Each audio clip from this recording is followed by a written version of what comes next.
Num português bem simples para que todos entendam, está cada vez mais difícil conseguir benefícios judicialmente. Isso decorre de mudanças sociojurídicas que têm acontecido em nosso país.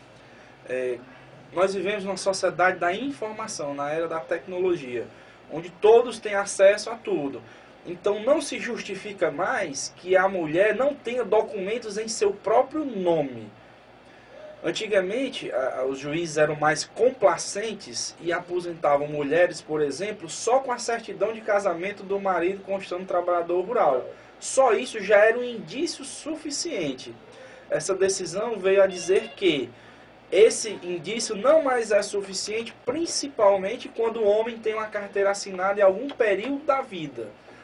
Hoje nós observamos que quase todo mundo resolveu ser trabalhador rural, não mais aqueles de praxe que realmente vivem da roça. Tem muita gente que faz bico na roça. E há muitas falcatruas, muito disse-me-disse acerca dos benefícios do INSS, pessoas que conseguem, que a gente ouve dizer que não é da roça. Então, tudo isso foi fazendo com que a mentalidade dos magistrados começasse a mudar e entender que a mulher precisa sair, eu sempre digo isso brincando às minhas clientes, precisa sair da sombra do seu esposo. Normalmente é o esposo que vai ao sindicato, é o esposo que vai ao banco fazer um Pronaf, é o esposo que toma a frente de tudo. E hoje em dia, na sociedade em que vivemos, não é mais permitido que a esposa seja uma mera sombra de seus maridos.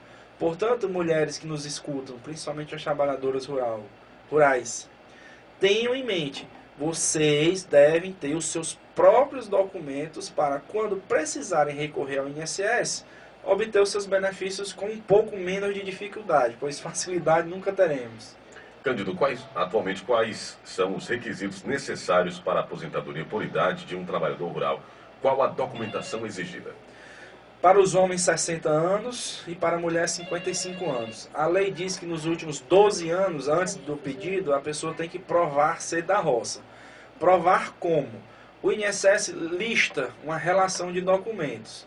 Judicialmente, às vezes, pode ter só um documento e a pessoa provar ter um estereótipo e falar com tanta segurança que o juiz pode considerar apenas com um documento.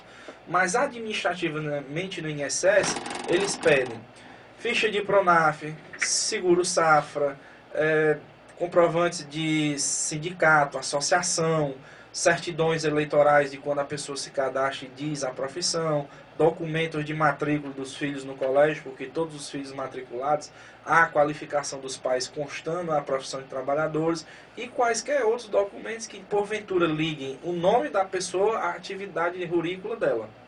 Mas qual foi o motivo que provocou toda essa mudança? Foi só as falcatruas?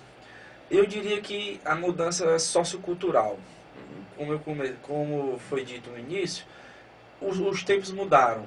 E não se justifica mais que a mulher, nós não podemos mais dizer que ela não sabia que tinha que ter documentos. Hoje em dia, são rádios, celulares, TV, hoje todo mundo tem televisão. Antigamente o ícone era o rádio, o centro de informação. Infelizmente as pessoas estão deixando um pouco o rádio para a televisão e para os smartphones, telefones, celulares, iPads. Então a informação hoje é muito difundida para que se diga que uma mulher não sabia que tinha que ter documento, de que ela era da roça, vai pedir a aposentadoria por idade com seus 55 anos de idade já e não tenha sequer um ou dois, três documentos em seu nome. Então essa mudança sociocultural fez com que a maioria dos juízes começasse a entender que essa prova emprestada do marido não lhe sirva mais. A gente costuma dizer que a jurisprudência, os juízes, eles amoldam a lei, que é dura e fria, aos casos concretos. É isso que a jurisprudência faz.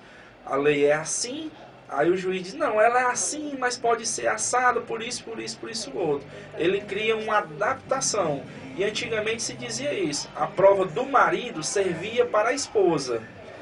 Hoje ainda serve, mas não é o suficiente. Não é. Ela vai ter que ter documento em seus nomes para poder conseguir os seus benefícios. É grande esse percentual de fraudes desse tipo em aposentadorias?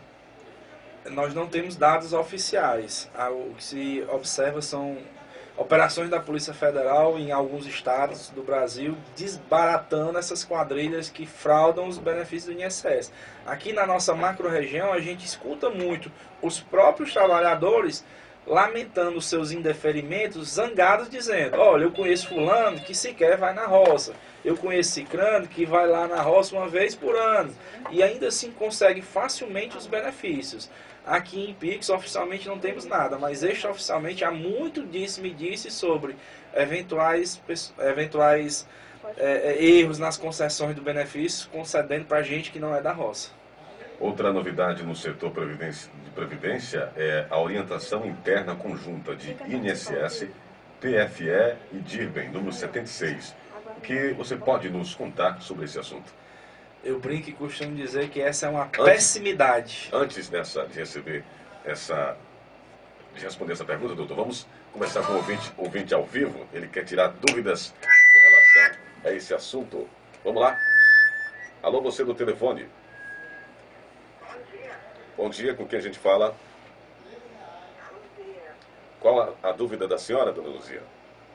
A minha dúvida é o seguinte, eu pergunto para o doutor o seguinte, a gente mora eu trabalho, mas só que é na roça dos outros, não tem propriedade própria. E aí a gente passa um tempo na cidade. Como é que a gente faz para reagir esse... Muito bom dia, minha querida ouvinte. O seu caso, ele não é tão difícil de contornar esses pormenores. Não é porque a senhora trabalha para outra pessoa que a senhora não vai ter o seu direito. É preciso que a senhora faça o contrato de comodato rural com assinaturas registradas no cartório, dizendo entre a senhora e o dono da terra que a senhora está alocando, está usando um determinado espaço da terra durante determinado período de tempo. Além disso, todo lugar que a senhora for, que lhe perguntarem a sua profissão, a senhora diga trabalhadora rural, e após o atendimento, a senhora peça uma cópia do documento. A senhora vai no Paraíba e faz uma ficha para ser cliente do Paraíba. Diz que a profissão é trabalhadora rural, minha senhora, eu quero uma cópia.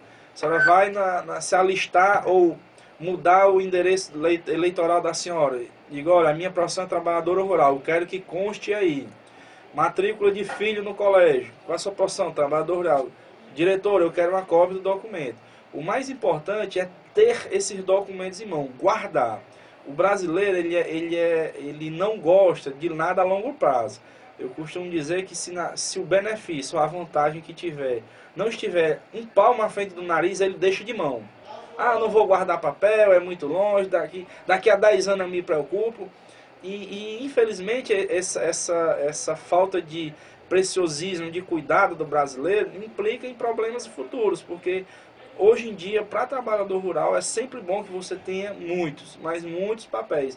Costumo sempre informar que pode ser a associação do bairro, a associação de pequenos produtores de determinada localidade. Não é obrigado, ainda existe muito essa conversa, difundida, eu acho que até propositalmente, de que só pode conseguir o benefício através do sindicato. Isso é uma mentira. Inclusive, a senhora mesmo quiser ligar no 135, a senhora agenda o atendimento do seu benefício. Brincando na expressão, a senhora já vai armada, já vai ter alguém que fale e interceda pela senhora.